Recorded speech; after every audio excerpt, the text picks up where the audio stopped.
2 Kings chapter 5. Now Naaman was commander of the army of the king of Aram. He was a great man in the sight of his master, and highly regarded, because through him the Lord had given victory to Aram.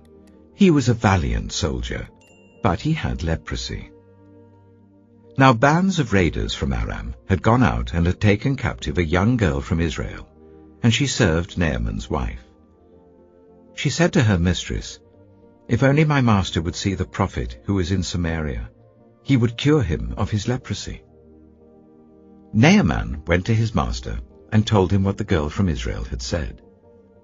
"By all means go," the king of Aram replied. "I will send a letter to the king of Israel." So Naaman left, taking with him 10 talents of silver, 6,000 shekels of gold, and 10 sets of clothing. The letter that he took to the king of Israel read, "With this letter I am sending my servant Naaman to you, so that you may cure him of his leprosy."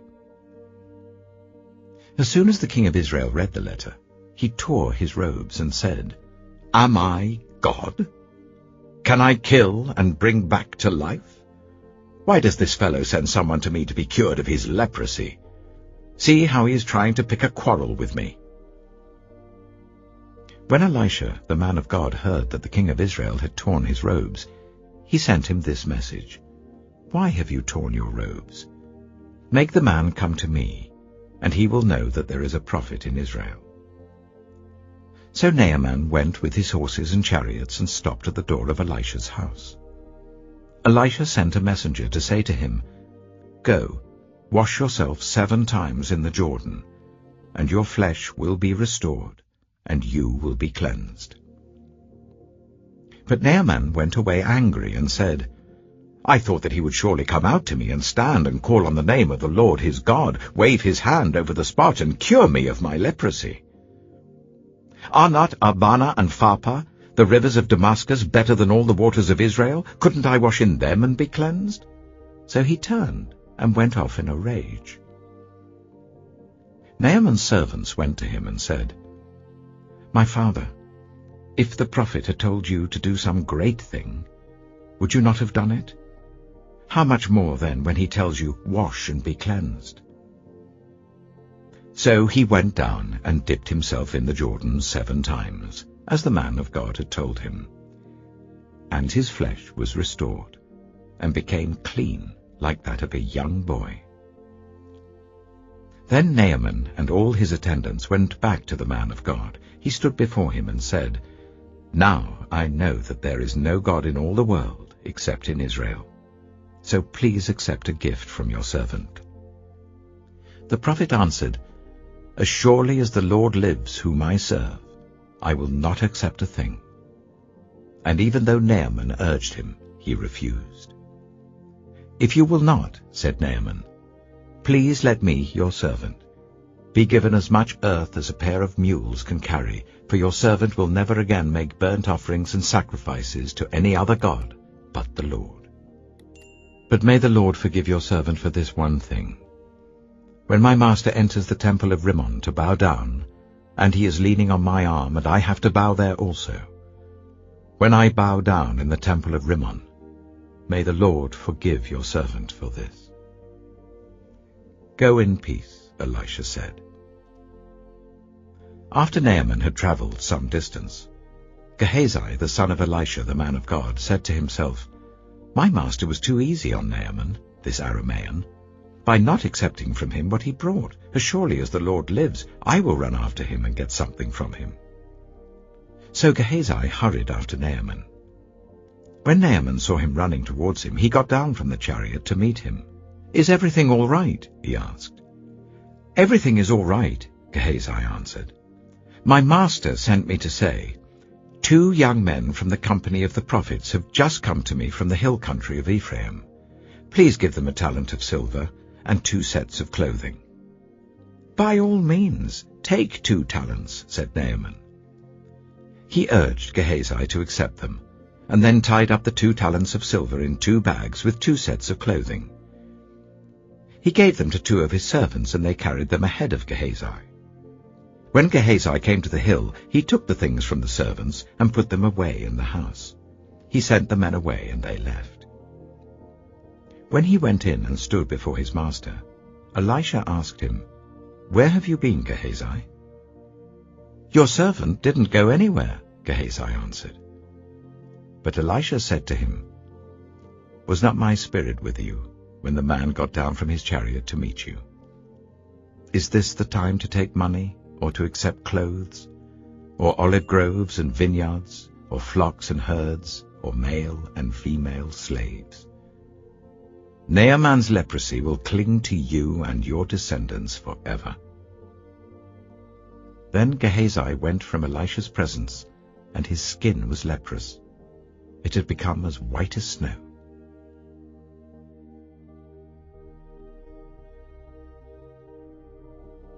Mark chapter 6. Jesus left there and went to his hometown accompanied by his disciples. When the Sabbath came, he began to teach in the synagogue, and many who heard him were amazed. "Where did this man get these things?" they asked. "What's this wisdom that has been given him? What are these remarkable miracles he's performing? Isn't this the carpenter? Isn't this Mary's son and the brother of James, Joseph, Judas, and Simon? Aren't his sisters here with us?" And they took offense at him. Jesus said to them, "A prophet is not without honor except in his own town, among his relatives, and in his own home." He couldn't do any miracles there, except lay hands on a few people who were ill and heal them. He was amazed at their lack of faith. Then Jesus went around teaching from village to village. Calling the 12 to him, he began to send them out 2 by 2, and gave them authority over impure spirits. These were his instructions. "Take nothing for the journey except a staff. No bread, no bag, no money in your belts. Wear sandals, but not an extra shirt. Whenever you enter a house, stay there until you leave that town. And if any place will not welcome you or listen to you, leave that place and shake the dust off your feet as a testimony against them." They went out and preached that people should repent. They drove out many demons and anointed with oil many people who were ill and healed them. King Herod heard about this, for Jesus' name had become well known. Some were saying, "John the Baptist has been raised from the dead, and that is why miraculous powers are at work in him." Others said, "He is Elijah," and still others claimed, "He is a prophet, like one of the prophets of long ago." But when Herod heard this, he said, "John, whom I beheaded, has been raised from the dead." For Herod himself had given orders to have John arrested, and he had him bound and put in prison. He did this because of Herodias, his brother Philip's wife, whom he had married. For John had been saying to Herod, "It is not lawful for you to have your brother's wife."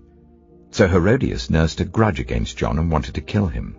But she was not able to because Herod feared John and protected him, knowing him to be a righteous and holy man.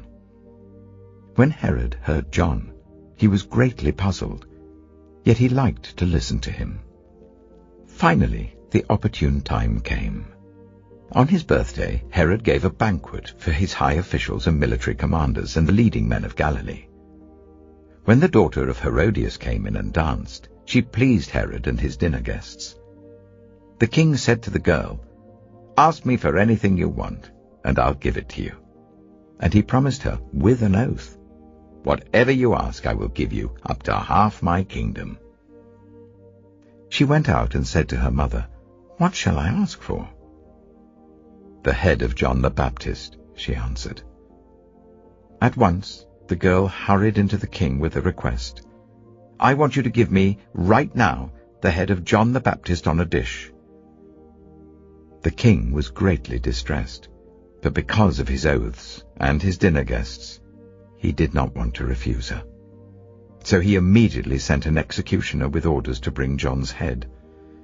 The man went, beheaded John in the prison, and brought back his head on a dish.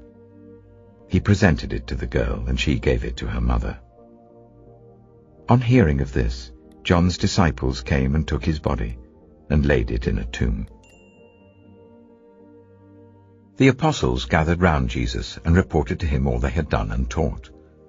Then, because so many people were coming and going, that they did not even have a chance to eat, he said to them, "Come with me by yourselves to a quiet place and get some rest." So they went away by themselves in a boat to a solitary place. But many who saw them leaving recognized them and ran on foot from all the towns and got there ahead of them. When Jesus landed and saw a large crowd, he had compassion on them, because they were like sheep without a shepherd. So he began teaching them many things. By this time it was late in the day, so his disciples came to him. "This is a remote place," they said, "and it's already very late. Send the people away so that they can go to the surrounding countryside of villages and buy themselves something to eat."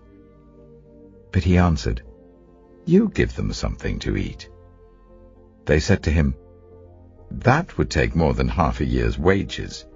Are we to go and spend that much on bread and give it to them to eat?" "How many loaves do you have?" he asked. "Go and see." When they found out, they said, 5 and 2 fish. Then Jesus told them to make all the people sit down in groups on the green grass. So they sat down in groups of hundreds and 50s. Taking the 5 loaves and the 2 fish and looking up to heaven, he gave thanks and broke the loaves. Then he gave them to his disciples to distribute to the people. He also divided the 2 fish among them all. They all ate and were satisfied, and the disciples picked up 12 basketfuls of broken pieces of bread and fish. The number of the men who had eaten was 5,000. Immediately Jesus made his disciples get into the boat and go on ahead of him to Bethsaida, while he dismissed the crowd. After leaving them, he went up on a mountainside to pray. Later that night, the boat was in the middle of the lake, and he was alone on land. He saw the disciples straining at the oars because the wind was against them. Shortly before dawn, he went out to them, walking on the lake. He was about to pass by them, but when they saw him walking on the lake, they thought he was a ghost.